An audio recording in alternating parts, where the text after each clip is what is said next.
కమ్మని బీరకాయ కర్రీ ఎలా చేయాలో ప్రిపరేషన్ అయితే మన వీడియోలో చూసేద్దాం. హలో అండి, నమస్తే. నేను మీ Subhanvi. Welcome to Subhanvi channel.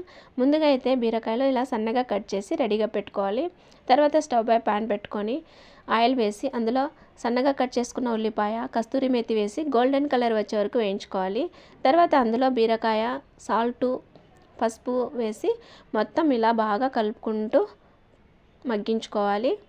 బీరకాయ అంతా కూడా ఇలా మనకి బాగా మగ్గిన తర్వాత మూత మూసి ఇంకొక 2 నిమిషాలు మనం మగ్గించుకుంటే ఇలా సాఫ్ట్గా అయిపోతుంది బీరకాయ అంతా కూడా.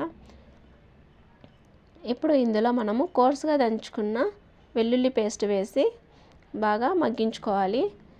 ఇప్పుడు మూత మూసి 1 నిమిషం వరకు మగ్గించుకుంటే ఇది మనకి త్వరగా ఇలా మగ్గిపోతుంది. అంతా కూడా ఒకసారి ఇలా కలిపేసుకొని ఇప్పుడు సన్నగా కట్ చేసుకున్న టమాటోని కూడా ఇందులో వేసి అలానే మూత మూసి 1 నిమిషం వరకు మగ్గించుకోవాలి. ఇలా మధ్యలో వేయడం వల్ల మనకి టమాటా త్వరగా కుక్ అవుతుందండి. ఇలా ఇప్పుడు అంతా ఇది కూడా ఒకసారి అంతా కలిపేసుకొని ఇప్పుడు ఇందులో రెడ్ చిల్లీ పౌడర్ వేసి బాగా కలుపుకోవాలి.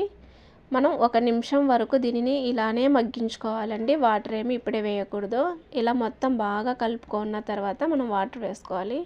మనం గ్రేవీగా ఎక్కువ కావాలంటే కొంచెం వాటర్ ఎక్కువ వేసుకోవచ్చు, లేదంటే కొంచెం ఇది వేసుకోవచ్చు. వాటర్ అంతా కూడా వేసుకున్న తర్వాత అంతా కలిపి మూత మూసి మనం ఇది ఉడికించుకోవాలి. ఒకసారి కలిపేసుకొని ఇంకొకసారి మూత పెట్టి మళ్ళీ ఉడికించుకుందాం. ఇలా మనకి అంత బీరకాయ కర్రీ బాగా ఉడికిపోయిన తర్వాత 1 స్పూన్ కోకోనట్ పౌడర్ వేసి మూత మూసి ఇంకొక 2 నిమిషాలు మనం ఉడికించుకుంటే మనకి బీరకాయ కర్రీ రెడీ అయిపోయినట్లే. ఇప్పుడు మనం దీనిని సర్వ్ చేసుకొని రోటీ లేదా రైస్ కూడా మనం తినచ్చు.